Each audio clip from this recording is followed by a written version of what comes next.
ਇੱਕ ਬਹੁਤ ਹੀ ਇਮਾਨਦਾਰ ਅਤੇ ਸੱਚੀ ਸੁੱਚੀ ਸ਼ਖਸੀਅਤ ਦੇ ਮਾਲਿਕ ਪ੍ਰੋਫੈਸਰ CM ਜੁਨੇਜਾ ਪਿਛਲੇ ਦਿਨੀ ਆਪਣੇ ਸਵਾਸਾਂ ਦੀ ਪੂੰਜੀ ਨੂੰ ਖਰਚਦੇ ਹੋਏ ਪਰਮਾਤਮਾ ਦੇ ਚਰਨਾਂ ਵਿੱਚ ਜਾ ਬਿਰਾਜੇ। ਉਹਨਾਂ ਦੀ ਯਾਦ ਵਿੱਚ ਇੱਕ ਧਾਰਮਿਕ ਸਮਾਗਮ ਦਾ ਆਯੋਜਨ ਉਹਨਾਂ ਦੇ ਸਮੂਹ ਪਰਿਵਾਰ ਵੱਲੋਂ, ਜਿਨ੍ਹਾਂ ਵਿੱਚ ਮਿਸਿਸ ਵੰਦਨਾ ਜੁਨੇਜਾ, ਕੁਨਾਲ ਜੁਨੇਜਾ, ਗੁੰਜਨ ਜੁਨੇਜਾ, ਭਾਵਨਾ ਸੇਠੀ, ਤ੍ਰਿਦੀਪ ਸੇਠੀ, ਸਮੀਰਾ ਸੇਠੀ, ਕਾਰਤਿਕ, ਰਿਧੀ, ਆर्यमन ਅਤੇ ਉਹਨਾਂ ਦੇ ਸਮੂਹ ਪਰਿਵਾਰ ਵੱਲੋਂ ਸ਼੍ਰੀ ਗੀਤਾ ਮੰਦਿਰ ਅਰਬਨ ਸਟੇਟ ਫੇਜ਼ 1 ਜਲੰਧਰ ਵਿਖੇ ਕਰਵਾਇਆ ਗਿਆ, ਜਿਸ ਵਿੱਚ ਪੰਡਤ ਜੀ ਵੱਲੋਂ ਜੀਵਨ ਅਤੇ ਮੌਤ ਦੀਆਂ ਸੱਚਾਈਆਂ ਬਾਰੇ ਚਾਨਣਾ ਪਾਇਆ ਅਤੇ ਸਭ ਸੰਗਤਾਂ ਨੂੰ ਉਸ ਪਰਮ ਪਿਤਾ ਪਰਮਾਤਮਾ ਦੇ ਦਰਸਾਏ ਮਾਰਗ ਤੇ ਚੱਲਣ ਦੀ ਸਿੱਖਿਆ ਦਿੱਤੀ। ਪ੍ਰੋਫੈਸਰ CM ਜੁਨੇਜਾ ਜੀ ਦਾ ਜਨਮ ਪਿਤਾ ਸ਼੍ਰੀ ਫਕੀਰ ਚੰਦ ਜੁਨੇਜਾ ਜੀ ਦੇ ਘਰ ਮਾਤਾ ਸ਼੍ਰੀਮਤੀ ਲਾਜਵੰਤੀ ਦੇਵੀ ਜੀ ਦੀ ਕੁੱਖੋਂ ਐਬਟਾਬਾਦ ਪਾਕਿਸਤਾਨ ਵਿਖੇ 20 ਜਨਵਰੀ 1940 ਨੂੰ ਹੋਇਆ। ਆਪ ਜੀ ਬਚਪਨ ਤੋਂ ਹੀ ਬਹੁਤ ਹੀ ਸੁਘੜ, ਸਿਆਣੇ ਅਤੇ ਹੋਣਹਾਰ ਪ੍ਰਤਿਭਾ ਦੇ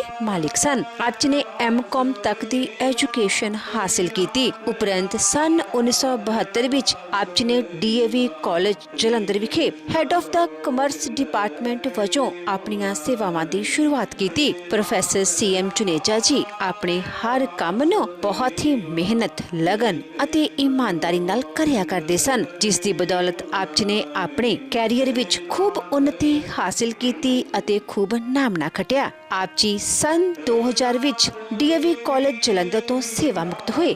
ਆਪ ਜੀ ਦਾ ਵਿਆਹ ਸਨ 1973 ਵਿੱਚ ਮਿਸਿਸ ਵੰਦਨਾ ਜੁਨੇਜਾ ਜੀ ਹੁਣਾਂ ਨਾਲ ਹੋਇਆ। ਵਿਆਹ ਉਪਰੰਤ ਆਪ ਜੀ ਨੇ ਆਪਣੀਆਂ ਪਰਿਵਾਰਕ ਜ਼ਿੰਮੇਦਾਰੀਆਂ ਨੂੰ ਬਖੂਬੀ ਨਿਭਾਇਆ। ਆਪ ਜੀ ਦੇ ਘਰ ਬੇਟੇ ਕੁਨਾਲ ਜੁਨੇਜਾ ਅਤੇ ਬੇਟੀ ਭਾਵਨਾ ਨੇ ਜਨਮ ਲਿਆ। ਆਪ ਜੀ ਨੇ ਆਪਣੇ ਬੱਚਿਆਂ ਨੂੰ ਖੂਬ ਚੰਗੇ ਸੰਸਕਾਰ ਦਿੱਤੇ, ਪੜਾਇਆ ਲਿਖਾਇਆ ਅਤੇ ਸਮਾਜ ਦੇ ਚੰਗੇ ਨਾਗਰਿਕ ਬਣਾਇਆ। ਅੱਜ ਆਪ ਜੀ ਦੇ ਬੱਚੇ ਆਪੋ ਆਪਣੇ ਖੇਤਰਾਂ ਵਿੱਚ ਖੂਬ ਨਾਮਣਾ ਖੱਟ ਰਹੇ ਹਨ ਅਤੇ ਆਪਣੇ ਮਾਤਾ ਜੀ ਅਤੇ ਆਪਣੇ ਪਿਤਾ ਜੀ ਦੇ ਨਕਸ਼ੇ ਕਦਮਾਂ ਤੇ ਚੱਲ ਕੇ ਉਹਨਾਂ ਦੇ ਨਾਮ ਨੂੰ ਉੱਚਿਆਂ ਚੁੱਕ ਰਹੇ ਹਨ। ਪ੍ਰੋਫੈਸਰ CM ਜੁਨੇਜਾ ਜੀ ਇੱਕ ਬਹੁਤ ਹੀ ਉੱਚੀ ਸੋਚ ਦੇ ਮਾਲਿਕ ਸਨ। ਆਪ ਜੀ ਨੇ ਅਕਾਊਂਟੈਂਸੀ ਦੇ ਉੱਪਰ ਲਗਭਗ 50 ਦੇ ਕਰੀਬ ਕਿਤਾਬਾਂ ਲਿਖੀਆਂ, ਜੋ ਕਿ ਅੱਜ ਵੀ ਅਲੱਗ-ਅਲੱਗ ਸੰਸਥਾਵਾਂ ਵਿੱਚ ਸਿਲੇਬਸ ਦਾ ਹਿੱਸਾ ਬਣ ਰਹੀਆਂ ਹਨ। ਪ੍ਰੋਫੈਸਰ CM ਜੁਨੇਜਾ ਜੀ ਨੇ 7 ਸਾਲ ਦੇ ਕਰੀਬ ਲਵਲੀ ਪ੍ਰੋਫੈਸ਼ਨਲ ਯੂਨੀਵਰਸਿਟੀ ਵਿੱਚ ਵੀ ਸੇਵਾਵਾਂ ਨਿਭਾਈਆਂ। ਆਪ ਜੀ ਆਪਣੇ ਹਰ ਕੰਮ ਨੂੰ ਬਹੁਤ ਹੀ ਮਿਹਨਤ ਅਤੇ ਲਗਨ ਨਾਲ ਕਰਿਆ ਕਰਦੇ ਸਨ।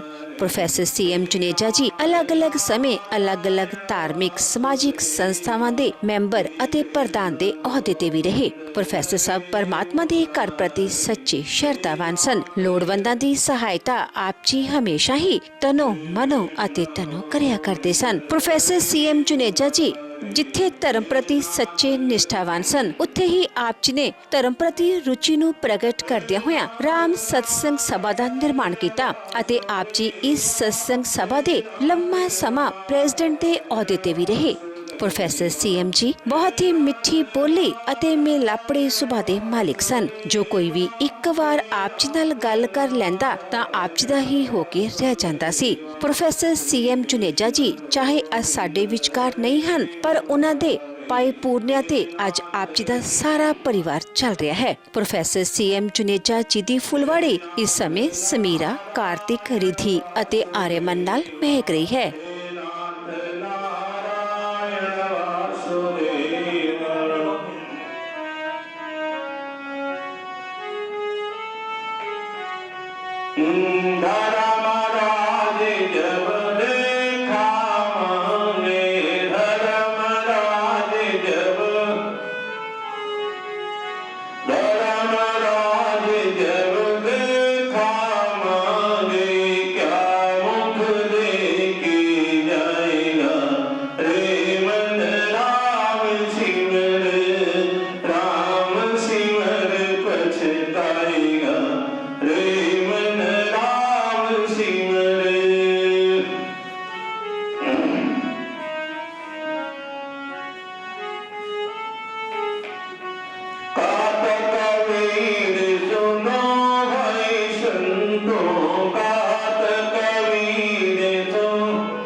आज बड़े दुख का विषय है कि हमारे बीच में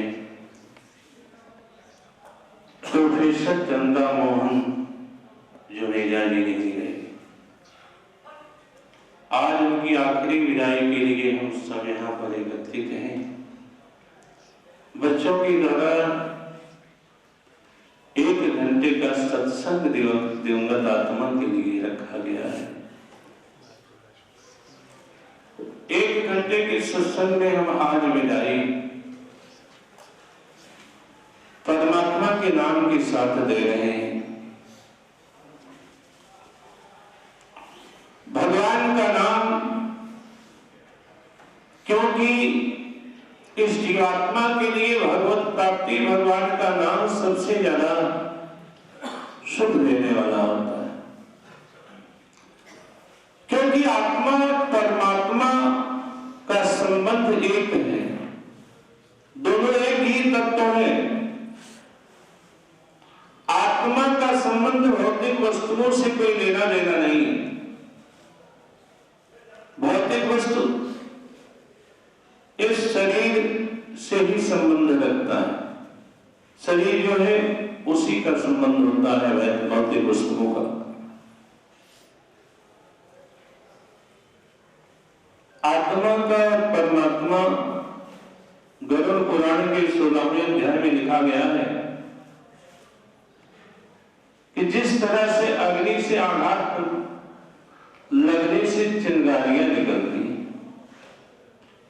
उसी तरह से कर्मवश जीवात्मा परमात्मा से अलग होता है। यानी आग और चिंगारी में जैसे कोई भेद नहीं है, कोई अंतर नहीं है, उसी तरह से परमात्मा और आत्मा में कोई भेद नहीं है। मुश्किल इस बात का है कि जब आत्मा इस शरीर में पहुंच जाता है, आत्मा का स्वभाव है सुख खोजना, सुख में रहना। संसार में आता है, बीवी बच्चों में, परिवार में, धन में, नाना प्रकार की वस्तुओं में उस सुख को खोजना चाहता है। ऐसे मन में लगता है कि ये वस्तु मिल जाए तो मैं सुखी हो जाऊं, ये मिले तो मैं सुखी हो जाऊं। लेकिन अंततः भौतिक वस्तुओं में सुख है ही नहीं, क्योंकि इस संसार को दुखालय बोला गया है। अब दुखालय में कहीं कोई सुख खोजा जाए, उसका मिलना संभव नहीं। कोई मरुस्थल में कोई जल की खोज करे कि हाँ जल मिल जाए तो जल मिल सकता है, नहीं। उसी तरह से जीवात्मा अनादि काल से अनेक तरह के शरीरों में जाते हुए इस सुख की खोज में लगा है। लेकिन शास्त्र कहता है कि सुख तो भगवान के पास ही है, भगवत धाम में ही सुख है।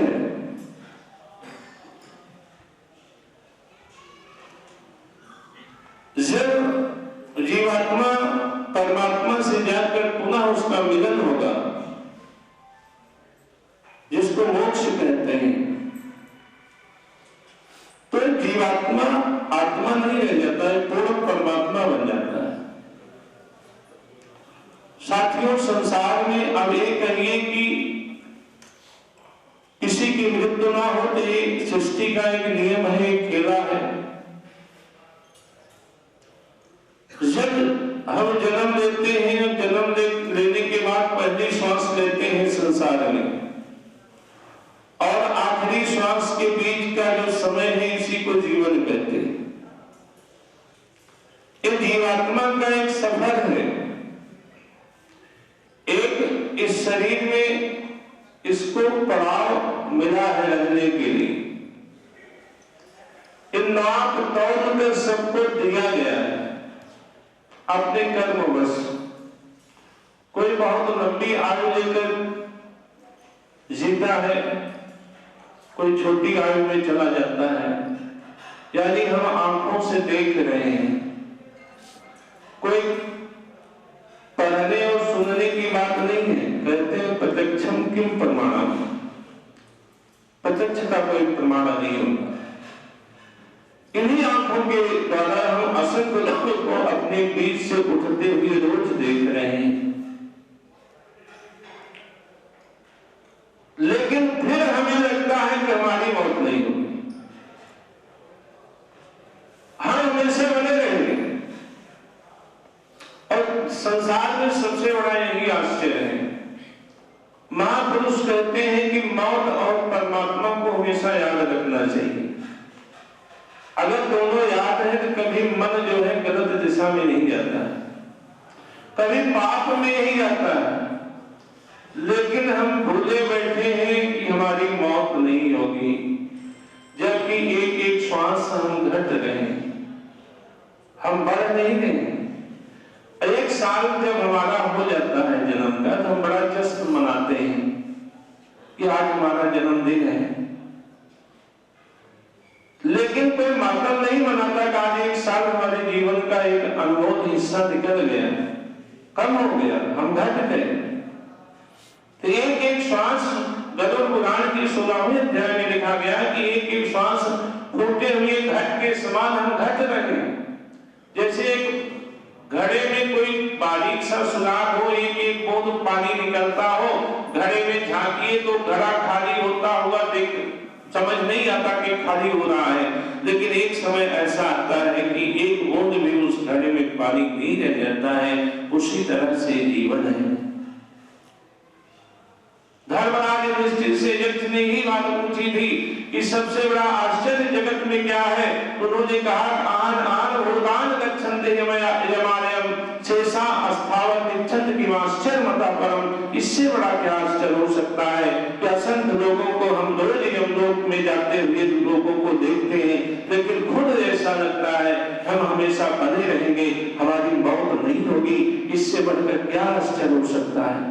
और यही मौत का कारण है हम भाई भाई के विरोध पैदा कर लेते हैं, हम झगड़ा कर लेते हैं, छोटे छोटे जमीन के टुकड़े के लिए हम एक दूसरे से मारपीट कर लेते हैं, एक दूसरे से विरोध कर लेते हैं।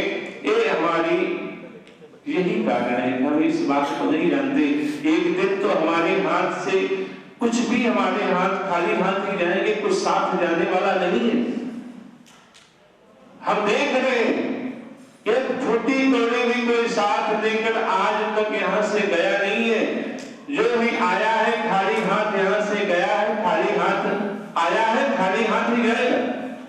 जब जन्म होता है बदन पर कोई कपड़ा नहीं रह जाता। वैसे मृत्यु के समय भी व्यक्ति जो है नंगा आता है, नंगा जाता है। आज ये शोक सभा नहीं, एक ज्ञान सभा है। इसीलिए महापुरुष कहते हैं कि किसी आप विवाह समारोह में जाइए या किसी शोभा यात्रा में जाइए, ना जाइए इसका मतलब नहीं, लेकिन किसी की आखिरी विदाई हो उसमें 2-4 कदम चलकर जरूर जाना चाहिए, क्योंकि यहीं पर आने पर ज्ञान होता है। 4 अवस्थाओं में ज्ञान गरुड़ पुराण के 6वें अध्याय में बताया गया है कि 4 ही अवस्थाओं में ज्ञान होता है। एक माँ के गर्भ में ज्ञान होता है, माँ के गर्भ के 7वें महीने में भगवान ने लिखा है उसको विशेष ज्ञान होता है उस जीवात्मा को, और माँ के गर्भ को देखकर लंबी श्वास लेता है और कहता है कि हे भगवान मुझको कब इससे बाहर निकालोगे, एक बार अवसर दीजिए, एक बार मौका दीजिए, मैं बाहर आकर ऐसा कोई यत्न करूंगा कि जिससे माँ के गर्भ में कभी आना न पड़े। दूसरा ज्ञान होता है, बाहर आता है 10वें महीने में नष्ट स्मृति के साथ बाहर आते ही उसका ज्ञान लुप्त हो जाता, भूल जाता है। दूसरा ज्ञान होता है जब हमको कोई रोग लग जाए, क्योंकि मृत्यु ऐसा भयावह शब्द है कि कुष्ठ आदि रोग लगने के बाद भी कोई मरना नहीं चाहता। व्यक्ति बेड पर पड़ा रहता है, मंजे पर पड़ा है, लेकिन पड़े पड़े भी यही सोचता है कि मैं अपने बच्चों को आंखों से देखता रहूं, हमारी मौत न हो। बड़ा भयावह शब्द है, कोई आसान नहीं है। और एक बात और ध्यान रखिएगा कि हमारे ही कर्मों का फल है जो हमारा यहाँ जन्म हुआ है। अगर हम निष्पाप होते, हमारे कोई पाप नहीं होते, तो हमारा यहाँ पर पर जन्म नहीं होता। इसलिए कर्मों के हिसाब से हर व्यक्ति का जीवन चलता है। सुख दुख जीवन में जो होते हैं अपने कर्म ही देते हैं। कोई किसी को सुख दुख देने वाला नहीं है, केवल अपने कर्म है। इसलिए कर्मों का विचार करना चाहिए, कर्मों का हमेशा की देखना चाहिए कि हमारे कर्म कैसे हैं, सत्कर्म के लिए सोचना चाहिए। जीवन ऐसे देखते देखते बीतता है। 100 साल का जीवन भी अगर ले लो तो एक समय ऐसा सबके लिए आएगा कि जो आखिरी श्वास पर होगा।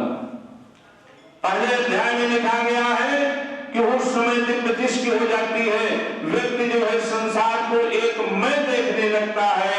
ऐसा लगता है कि मैं एक सपना देखकर जा रहा हूं, एक स्वप्न के समान लगता है। और सबके लिए वो जाना है। रोग के समय ज्ञान होता है। एक रोगी सोचता है भगवान एक मौका दीजिए, इस रोग से मुक्त हो जाऊं तो मैं फिर आपका नाम लूंगा। आज तक कोई सिमरन भजन नहीं किया, आपका कोई नाम नहीं लिया, फिर भगवान परमात्मा याद आते हैं। तीसरा ज्ञान होता है जब हम शमशान में अपने सगे संबंधियों को कंधों पर उठा कर ले जाते हैं, टेढ़ी मेढ़ी लकड़ियों पर लटा देते हैं, तो हर कोई शमशान में जाने वाला कहता है, सोचता है कि हो न हो एक दिन हमको भी इसी रास्ते से जाना होगा, एक दिन हमारी भी यही गति होगी। अपने एक साथी को देखकर हर कोई परेशान होता है, जीवन में इसने क्या कुछ नहीं किया, लेकिन आज खाली जा रहा है, इसके हाथ में कुछ नहीं है, सब कुछ छोड़कर जा रहा है। घर मकान गाड़ी वाहन जितने कुछ जीवन में बनाया, कुछ साथ जाने वाला इसके जा नहीं रहा। सिकंदर को भी लास्ट में ज्ञान हुआ था। कहते हैं कि 32 साल की अवस्था में सारी दुनिया जीत लिया था और ऐसा रोग लगा कि शहर देश के कोने कोने के, पूरे विश्व के कोने को, क्योंकि सारी दुनिया उसी के हाथ में थी, पूरे विश्व के कोने कोने से वैद्य उसको ठीक करने के लिए आए, लेकिन कोई सफल नहीं हुआ। अंत में सबके हाथ खड़े हो गए। गरुड़ पुराण भी यही कहता है कि जिस दिन मौत आ जाएगी, दुनिया की कोई औषधि बचाने वाली नहीं होगी, दुनिया का कोई डॉक्टर बचाने वाला नहीं होगा, कोई वैद्य बचाने वाला नहीं होगा, कोई यंत्र मंत्र बचाने वाला आपको नहीं होगा, और ना तो किसी की दुआ काम आएगी। डॉक्टर को भगवान का रूप मानते हैं, लेकिन अंत समय जब आ जाता है ना, तो डॉक्टर होते हैं साथ में, औषधियां भी होती है, सारे परिवार के लोग भी होते हैं, लेकिन सब हाथ मलते रह जाते हैं, कोई बचाने वाला नहीं होता है। सिकंदर ने कहा कि भैया एक काम करना कि मृत्यु तुम्हारी तुम असंभावी अब तो होना है, हमारे हाथ कवर से बाहर निकाल देना। उस अनुचर ने, उस साथी ने कहा कि महाराज आज तक अभी तक किसी के साथ ऐसा हुआ नहीं, आप कैसी बहकी बहकी बातें कर रहे हैं। उसने कहा मैं ठीक कह रहा हूं, ये गलत नहीं है। दुनिया जो देखेगी यही कहेगी कि सिकंदर दुनिया का मालिक था, लेकिन कुछ लेकर नहीं गया, उसके दोनों हाथ खाली गए यहां से। भगवान ने भागवत में एक ही श्लोक लिख दिया है, धनानि भूमा पश्वस्त गोष्ठे भार्या गृहीतानि जनाः शमशाने देहस्थितायां परलोक मार्गे धर्मानुगो गच्छति जीवेकः। जब 4 लोग हमको घर से उठाएंगे तो हमारा कमाया हुआ धन भूमि में गड़ा का गड़ा रह जाएगा। वो धन किसी के साथ चलता नहीं। धन अर्थ जो है 8वें अध्याय में गरुड़ पुराण के लिखा गया है कि अर्थ तो घर पे ही साथ छोड़ देता है। जिस धन को इतने मेहनत से कमाते हैं, एक एक पाई जोड़ कर रखते हैं, चाहे वो चोरी से हो, ठगी से हो, बेईमानी से, झूठ से, फरेब से, कैसे भी हो, लेकिन हर माँ बाप अपने बच्चों के लिए एक एक दिन का जोड़ कर रखते हैं। खुद जीवन अभाव में जी लेते हैं, लेकिन हर कोई संभाल कर रखता है हमारे बच्चों के काम आएगा। लेकिन अंत में वही बेटा जलाता है, वही आग देता है। शायद इसलिए शास्त्र ने दिया है कि जिसके लिए तू एक एक दिन का जोड़ रहा है, जिसके लिए तू मर रहा है, वही एक दिन तुझे जलाएगा, वही एक दिन तुझे आग देगा।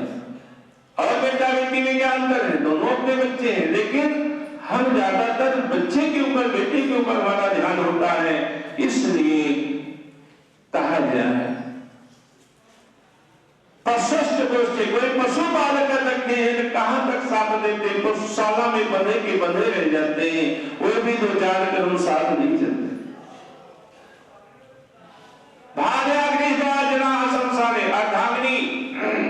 अर्धांगिनी को कहते हैं कि छाया की तरह जीवन भर सुख दुख में साथ रहती,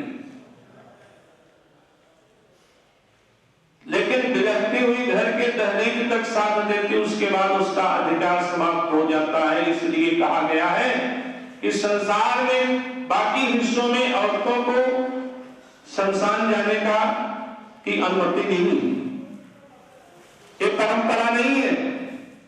इसलिए लिखा गया है भार्या गृह द्वार बिलखती हुई घर के दहलीज तक साथ देती है, उसके बाद उसका अधिकार समाप्त हो जाता है। जना और शमशाने जो अपने साथी संगी हैं, शमशान तक साथ देते हैं, उसके बाद उनका भी मुख फेर कर वापस आ जाते हैं। एक तिनका तोड़कर पीछे फेंकते हैं। तिनका तोड़ने का मतलब समझते क्या होता है? आज से हमारा आपका कोई संबंध नहीं, कोई रिश्ता नहीं है।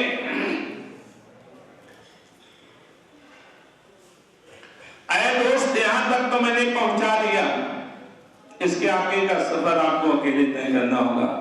आज से हमारा कोई संबंध नहीं है। जिन रिश्तों को हम देखकर मानते हैं कि हमारे हैं, जिनको देखकर हम फूले नहीं समाते, इतनी खुशी होती है कि अपने हैं, वही रिश्ते तिनके की भाग तोड़ते हैं, मुख फेर कर वापस घर आ जाते हैं। कबीरदास जी ने लिखा है, फूला फूला फिरे जगत में यह कैसा नाता है। माता कहे कि बेटा मेरा, बहन कहे फिर मेरा, भाई कहे कि भुजा हमारी, नार कहे नर मेरा रे, फूला फूला फिरे जगत में यह कैसा नाता है। हम अपना मान लेते हैं, दुख तो इस बात का है जबकि संयोग और वियोग दोनों साथ लिखे जाते हैं। आज हम जिनकी आखिरी विदाई के लिए हम एकत्रित हैं, इकट्ठे हुए, चंदा मोहन जुबैया जी, ज्यादा कुछ कहने की जरूरत नहीं इनके विषय में। इनकी तस्वीर से आपको इनके व्यक्तित्व का पता लगता है, सारी झलक आपको तस्वीर से मिल जाएगी। इतने अच्छे इनका स्वभाव, इनका आचरण, इन बच्चों को देखकर लगता है कि कितने अच्छे नहीं होंगे। तो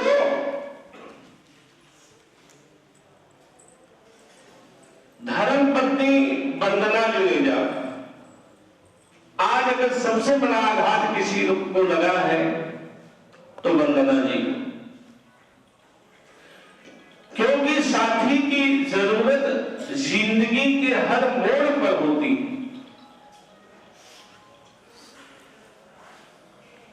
और इस उम्र में मैं समझता हूं ज्यादा, क्योंकि अकेलापन महसूस बहुत होता है। बेटा कुणाल जुनेजा, मैं बड़ा इस बच्चे से प्रभावित तो हुआ, इसके संस्कारों को देखकर, और मैं समझता हूं कि इसका बड़प्पन नहीं, ये माता पिता की देन है। किसी बाघ को देखकर उस मालिक का अंदाजा लगा लिया जाता है कि मालिक कितना अच्छा होगा।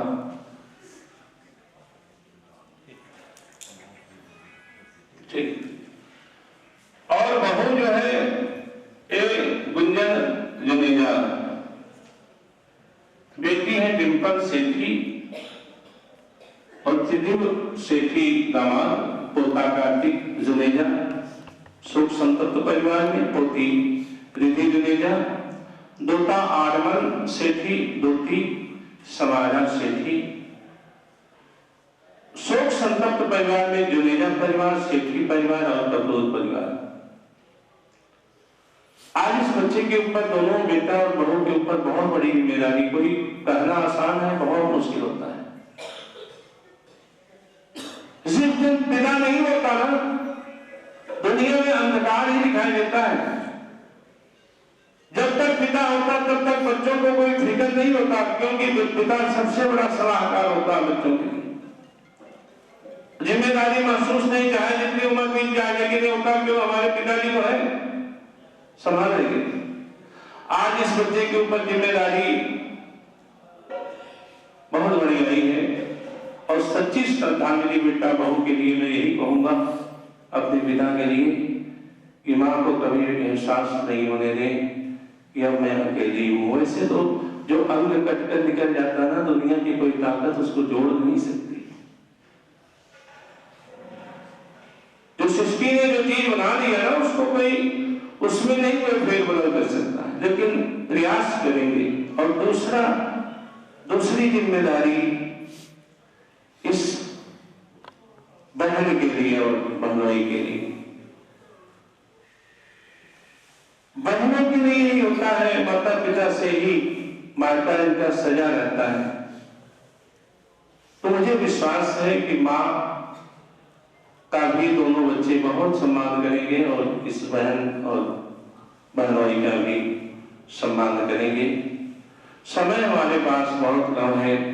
बहुत कई लोग बोलने के इच्छुक थे कि मैं श्रद्धांजलि अपने शब्दों में दी, लेकिन समय तो एक ही घंटे का होता है। समय का अभाव है, फिर भी कुछ नाम मैं लूंगा। उसके पहले मैं इस दिवंगत आत्मा के लिए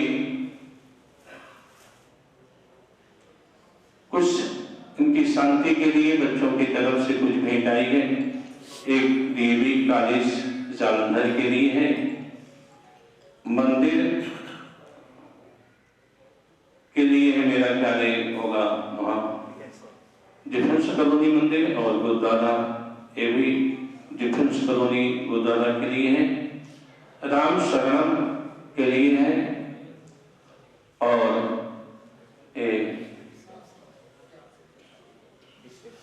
डिस्पेंसरी के लिए है, गौशाला के लिए है। यहाँ के कोई पदाधिकारी हो तो इस दान को दे सकते हैं।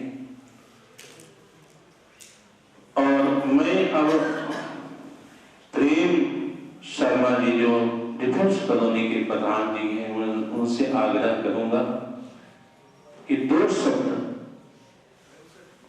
अपने शब्दों के माध्यम से दिवंगत आत्मा को श्रद्धांजलि दें। समय का हर कोई ध्यान रखे, 2 शब्द सबको बोलना है। माननीय प्रेम शर्मा प्रधान जी। बोल बांके बिहारी लाल की जय, बोल सियापति रामचंद्र महाराज की जय। देवो देव महादेव शंकर बधाई देते हैं। आज आप सारे मन में प्यारे प्रोफेसर सीएम जूनेजा साहब आज तक सारे में इकट्ठे हुए हैं। बड़ी देर होगी दिवस को मंदिर वास्ते। सब तो पहले प्रधान वो सन आज साहब दर्शन सिंह जी अपने आए हैं, दसते इन्होंने क्या मंदिर बनाओ, थोड़ा को ट्रस्ट का पूछवा देखिए क्या हो रहा है, देखो कोई नहीं मिला वो समय में साथी ऐसे मैं सारे नाल टाइम नहीं है ना, सारे वाले साथियों ने राम के इतना काम किया यार कोई दे नहीं दे सकते। जगह नहीं, बिल्डिंग बनाई, वीजा मिला, तय करके प्रभु ने के चरणों में भेज दिया। तो समा बहुत काटा वो पर्सन लाइब्रेरी को कर दूंगा मैं। तो तुम सारे पता है रेस्टर रह गए देर तुम कैसी डीएल का पढ़ाई की पढ़ाया लाइफ साइड के बच्चे हम सर की रात मेहनत की थी। बड़ी गल सब तो बड़ी गल है कि वो मंदिर देना दिलों से हुई भगवान का चरणा जोड़े सारे जो परिवार है इन्हों सह शक्ति देवे उन्होंने जो दुख इन्होंने वापरिया और प्रभाव सही हो। मैं बहुत अपने शब्द बंद करता हुआ सारा अंतरशाली भेंट करता। बिहारी लाल की परम सत्कार योग गुरु रूपी गुरु प्यारी साध संगत वाहिगुरू जी का खालसा वाहिगुरू जी की फतेह। साढ़े बहुत ही अजीज साढ़े अंकल या साढ़े बड़े भरा कह सकते हैं जिन्होंने बहुत ही नोबल काज लिए काम किया। नोबल काज एक एजुकेशनिस्ट महान एजुकेशनिस्ट सन जिन्होंने किताबां लिखियां जिन्होंने बच्चे हम भी पढ़ते हैं। सो वो आत्मा का थोड़ा जहा जल्दी चले जाना साढ़े लिए बहुत दुख की गल है। परिवार की दुख की गल है, बच्चों की उन्होंने दुख की गल है। साड़ी सोसाइटी साड़ा जो इलाका है सारे बहुत घाटा पिया है इस चीज़ का, क्योंकि sari resident society defence colony के सीनियर वाइस प्रधान भी सन। उन्होंने अचानक जाना ये लॉकडाउन तो बाद थोड़ी जी प्रॉब्लम आई शरीरक तौर पर रिकवर करते रहे, पर यह अचानक जी खबर मिली जो सानू मैं बहुत हैरान होया भी शरीरक तौर पर देखने को रिस्ट कुछ लगते सन इंटरनल कोई जो समस्या शुगर की सी थोड़ी, पर अचानक जाना जो ब्रेन हैमरेज हुई चले जाना साढ़े सारे लिए बहुत बहुत बड़ा घाटा पिया है सानू। खासकर साड़ी सोसाइटी सोसाइटी जी जिथे असी विछलते हैं जिथे असी रहते हैं वो सोसाइटी परिवार में तो पिया ही पिया है। परिवार का बजुर्ग का जाना पिलर ऑफ स्ट्रेंथ जी घर की है वह चले जाना वो परिवार में बहुत बड़ा घाटा पिया है, पर वो सानू बहुत घाटा पिया है क्योंकि वो सानू सेध देने वाले सन। जो कितने लोड़ होंगी सी जो किसी तरह समस्या होती सी असी अक्सर जाके बह जाना कोई सलाह दो किदा करिए आ किदा करिए। साड़ी सोसाइटी ने मैं मान नहीं करता जो पिछले 5 साल इन्हों की रहनुमाई सी इन्हों की रहनुमाई जो असी काम किए ने सोसाइटी ने वो काबिल तारीफ सी रेजिडेंट सोसाइटी ने जो भी काम कराए डेवलपमेंट के काम कराए जो ग्रांटा लिया मंत्रियों तो लिया MLA तो लिया MP तो लिया लैके जो भी पार्कों की डेवलपमेंट कराई। सो ये इन्हों की रहनुमाई सी सानू खास तौर पर sari defence colony resident society में बहुत बड़ा घाटा है, परिवार में बहुत घाटा है। परमात्मा अगे अरदास करते हैं सच्चे पातशाह उस विछड़ी हुई आत्मा को सदैव काली अपने चरणों में निवास बख्शण और पिछे परिवार में बच्चों को पाना बनने का बल बख्शण। सो इन्होंने लफ्ज़ों मैं समाप्त करना वाहिगुरू जी का खालसा वाहिगुरू जी की फतेह। To say that I am lucky, rather the luckiest to be one of his grandchild who has spent the maximum number of years with him is just an understatement. It is a challenge to speak today, to put into words the many things that I would like to say about him. Growing up, some of my most cherished memories were woven into the tapestry of the stories that Nanaji would share. I remember the summer holidays I spent in Jalandhar, waking up to the noise of the television, him listening to the news, having breakfast with him. I remember every evening he would go for a walk and return with a surprise each time. Samosa, kachori, ram laddu, so on, just to name a few. I always admired how hardworking, patient and resilient he was. Hours and hours together, he would spend teaching and writing. He would always tell me, work hard in your younger years and relax once you're old. This is something that I've always kept with me. I shared all my successes with him, from grade 1 getting an A+ to getting my first job. He always celebrated each success of mine. जब भी उनसे बात की वो हमेशा यही पूछते थे, बेटा तू अपने काम में खुश है? He always taught me that do what makes you happy and nothing else matters. I will always keep these learnings with me. Until the last call that I had with him when he was not in the best of his health, I asked, नाना जी आप कैसे हो? उन्होंने फिर भी यही बोला, बढ़िया बेटा तू सुना. He was very strong. I wish I could be that strong. Today as we stand here, his absence feels too real. His voice and laughter still echoing in our hearts. We will miss his tales, his wisdom and his comforting presence. However, I take solace in knowing that he lives on in each one of our hearts, in the lessons he taught and the love he shared. More everything, what gives me peace is that when I last met him, he said, I am very satisfied with my life. His absence has left a void in all of our lives, but I know he will live in each one of our hearts forever. Good evening सारों को। दादाजी काफ़ी hard working इंसान थे और उनकी presence आज नहीं है हमारे बीच, ये उनको फील होता है बहुत ज़्यादा। जाते जाते भी एंड मोमेंट्स में उनके जब उनसे पूछा कि आप ठीक हो, तो इतनी डिफिकल्ट सिचुएशन में भी वो हम सबको कहते कि ही वॉज फाइन। उनका नाम होना एक बहुत बड़ी बात है, स्पेशली हमारी फैमिली के लिए। बट दुख मनाने से ज़्यादा मैं खुश भी हूँ, क्योंकि कहा जाता है कि end destination of the soul is God. तो आज वो परमात्मा के पास चले गए हैं, इस बात की मुझे बहुत खुशी भी है। आराम से गए, वेरी लेस पे, इस बात की मुझे बहुत ज़्यादा खुशी है, क्योंकि शरीर नश्वर होता है, आत्मा नहीं। Thank you. सीएम जुनेजा साहब, प्रोफेसर साहब की अंतिम अरदास जुड़ बैठी साथ संगत। मैं आप जी ਨੂੰ ਜਾਣਕਾਰੀ ਦਿੰਦਾ ਕਿ जुनेजा साहब ਨਾਲ ਮੇਰਾ ਦੋਸਤਾਂ ਵਾਲਾ ਪਿਆਰ ਨਹੀਂ ਸੀ, ਭਰਾਵਾਂ ਵਾਂਗੂ ਸੀ। ਉਹਨਾਂ ਦੋਵਾਂ ਬੱਚਿਆਂ ਦੀ ਮਿਲਣੀ ਮੈਂ ਬਤੌਰ ਤਾਇਆ ਕੀਤੀ ਸੀ, ਔਰ ਇਹ ਬੱਚੇ ਜੋਨੀ ਜਾਂ ਡਿੰਪਲ ਮੇਰੇ ਹੱਥੀਂ ਵੱਡੇ ਹੋਏ ਭੈਣ ਜੀ ਬੈਠੇ ਨੇ। ਉਹਨਾਂ ਨੂੰ ਪਤਾ ਹੈ ਇਹ ਮਕਾਨ ਜਿੱਥੇ ਬੈਠੇ ਨੇ ਇਹ ਵੀ ਮੇਰੀ ਸਲਾਹ ਨਾਲ ਉਹਨਾਂ ਨੇ ਬਣਾਇਆ ਸੀ, ਕਿਉਂਕਿ ਉਹਨਾਂ ਦਿਨਾਂ ਮੈਂ ਇੰਪਰੂਵਮੈਂਟ ਟਰਸਟ ਅਧਿਕਾਰੀ ਸੀ ਤੇ ਮੈਂ ਰਾਏ ਦਿੱਤੀ ਕਿ ਇੱਥੇ ਬਣਾ ਲਓ ਘਰ। ਪਰ ਸਭ ਤੋਂ ਵੱਡੀ ਗੱਲ ਕਿ ਉਹ ਡੈਡੀਕੇਟਡ ਡਿਵੋਸ਼ਨਲ ਐਜੂਕੇਸ਼ਨਿਸਟ ਸਨ। DAV ਕਾਲਜ ਸਰਵਿਸ ਕੀਤੀ, ਸਰਵਿਸ ਰਿਕਾਰਡ ਉਹਨਾਂ ਦਾ ਆਊਟਸਟੈਂਡਿੰਗ ਸੀ। ਉੱਥੋਂ ਹੀ ਰਿਟਾਇਰ ਹੋਏ, ਪਰ ਬੁੱਕਸ ਲਿਖੀਆਂ, ਜਿਹੜੀਆਂ ਬੁੱਕਸ ਲਿਖੀਆਂ ਮੇਰੇ ਬੱਚਿਆਂ ਨੇ ਵੀ ਪੜ੍ਹੀਆਂ ਤੇ ਹੋਰ ਅੱਜ ਤੱਕ ਦੇ ਬੱਚੇ ਵੀ ਪੜ੍ਹ। ਲਗਭਗ 25 ਕਿਤਾਬਾਂ ਉਹਨਾਂ ਨੇ ਲਿਖੀਆਂ, ਜਿਹਦੇ ਤੋਂ ਅੱਜ ਦੇ ਬੱਚੇ ਫਾਇਦਾ ਉਠਾ ਰਹੇ ਹਨ।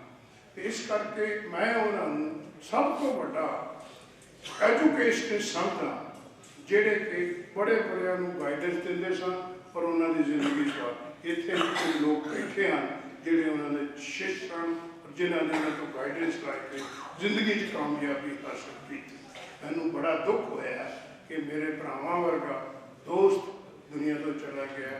ਠੀਕ ਹੈ, ਸਰੀਰ ਕਰਕੇ ਕੁਝ ਥੋੜ੍ਹੀ ਤੰਦਰੁਸਤ ਨਹੀਂ ਸੀ, ਪਰ ਮੈਨੂੰ ਇੱਕ ਦਿਨ ਘਰ ਮਿਲਣ ਗਿਆ, ਲੇਕਿਨ ਮੈਂ ਮਿਲਿਆ ਨਹੀਂ। ਕਹਿੰਦੇ ਮੈਂ ਉਹਨਾਂ ਨੂੰ ਮਿਲਣ ਜਾਣਾ। ਘਰ ਵੀ ਕਹਿੰਦੇ ਰਹੇ ਸੀ ਦਰਸ਼ਨ ਸਿੰਘ ਨੂੰ ਬੁਲਾਓ ਮਿਲਣ, ਲੇਕਿਨ ਮੇਰੀ ਆਪਣੀ ਸਿਹਤ ਵੀ ਬਹੁਤ ਹੀ ਵਧੀਆ ਨਹੀਂ ਸੀ, ਜਿਸ ਕਰਕੇ ਮੇਲ ਨਹੀਂ ਹੋ ਸਕਿਆ। ਪਰ ਮੈਂ ਇਸ ਵੇਲੇ ਉਹਨਾਂ ਦੇ ਸਵਰਗਵਾਸ ਹੋਣ 'ਤੇ ਅਰਦਾਸ ਕਰਦਾ ਕਿ ਗੁਰੂ ਮਹਾਰਾਜ ਉਹਨਾਂ ਨੂੰ ਆਪਣੇ ਚਰਨਾਂ 'ਚ ਨਿਵਾਸ ਬਖਸ਼ੇ, ਔਰ ਪਿੱਛੇ ਉਹਨਾਂ ਦੇ ਪਰਿਵਾਰ ਨੂੰ ਆਣਾ ਮੰਨਣ ਦਾ ਬਲ ਬਖਸ਼ੇ। ਇਹਨੇ ਸ਼ਬਦਾਂ ਕਹਿਣ ਦਾ ਜੈ ਸ਼੍ਰੀ ਰਾਮ। आए हो सब लोग, मेरे साथी, मेरे दोस्त। साडी प्रोफेसर जुनेजा साहब नाल बड़ी छोटी जी साइंस सी। असी अपने जीवन च जदों स्कूल तो कदम बाहर निकलिया, कॉलेज पहला पैर रखा, तो प्री कॉमर्स 1981 साडा सामना सब नूं पहला प्रोफेसर साहब नाल होया। अकाउंट के प्रोफेसर सी। अकाउंट सानू मेरे होर भी साथी पैज तो आए थे ने, गुजारा जी, राजन जी, असी सारे मिल के आए और मेरे शब्द वो सारे दे शब्द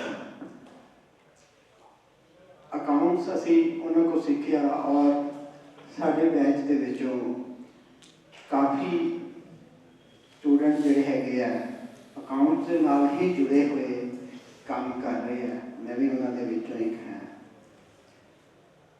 उन्होंने सिखाए हुए ही जो उन्होंने सिखाने का तरीका सीगा, उन्होंने वर्ड्स अज भी मेरे जेहन दे विच गूंजदे आ। जो असीं बी कॉमर्स च सी, debit what comes in, credit what goes out. ये बेसिक चीज़ां जिहड़ियां असीं इनको सीखियां और साडी लाइफ दे विच अज भी एक काम आउंदियां हैगियां।